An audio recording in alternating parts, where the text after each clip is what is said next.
Henry was born in Greenwich as a second son of the Henry VII and the Elizabeth of York. His elder brother Arthur, Prince of Wales, was heir apparent until he died in 1502, after which Henry succeeded him. Originally intended for a career, he instead received an education suited to kingship of his six siblings. Only Margaret and Mary survived into adulthood. He achieved many of his political aims through his chief ministers, some of whom were banished or executed when they fell out of his favor. Thomas Wolsey, Thomas More, Thomas Cromwell, and the Thomas Cranmer all figure out prominently in his administration.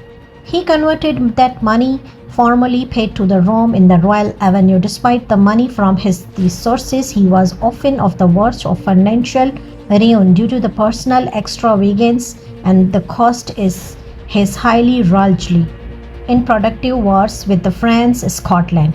He founded the Royal Navy, oversaw extension of the Wales of the England with the loss of the Wales Acts in 1535 and 1542, and was the first English monarch to rule the King of Ireland, following the Crown of the Ireland Act in 1942.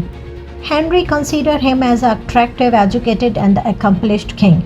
He was being described as one of the most charismatic rulers to sit on the English throne, and his reign described the most important in English history. He was an author and the composer. As he aged, became severely overweighted with his health suffered.